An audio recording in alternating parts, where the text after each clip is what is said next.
Aaron Rodgers says that he's going to make a decision sooner rather than later. That's in the next month. Who else is in the next month? Russell Wilson in the next month. The Eagles can obviously sit back and wait to see how it all shakes out because they got 3 first-rounders coming up in the draft. Carson Wentz, right? He's in play now. Uh-huh. I think the more fascinating part of that is what do the Colts do, not where does Wentz go, because I don't know that anyone's going to want him, especially to walk in the door as a starter. Right. But what do the Colts do to replace Carson Wentz? Because that's a pretty attractive team. Good offensive line, Jonathan Taylor, decent receivers, potent defense.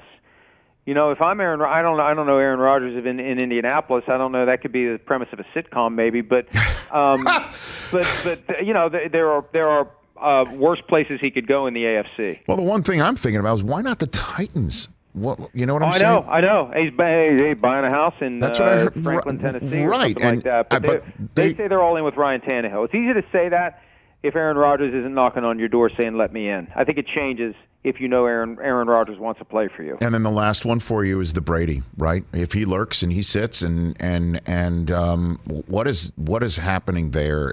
Are we all just reading into the vacuum now that he has created by opening the door slightly ajar with the never say never, or what? What do you think? Well, Mike. I saw that Greg Allman of The Athletic reported that he's either going to come back to the Buccaneers or retire, that he's not going to try to finagle his way to another team. But as a practical matter, if the Buccaneers go out and fill that seat with a veteran who is pricey and they give up draft capital to get that guy, if he comes back after that, they're not going to keep both of them.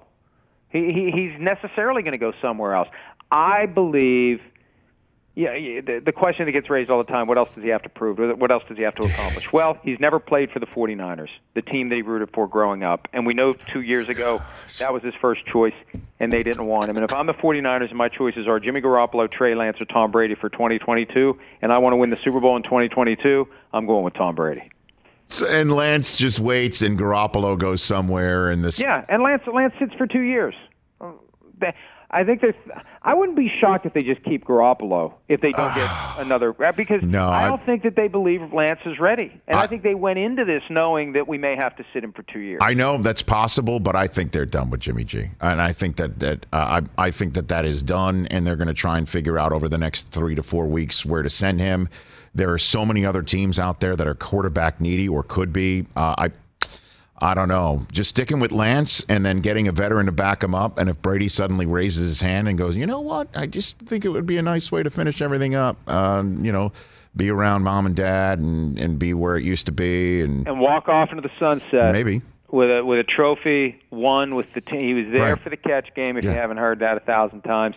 And, that's the one thing that he hasn't accomplished yet that would still be on his football bucket list. Oh, my God, what a great few months this is going to be. And you know what, Rich? It started with Brady 2 years ago, but all of a sudden the football hot stove thing is quarterback-driven. And it was never that way. Teams would never get rid of a quarterback that they thought was good enough for fear of regressing.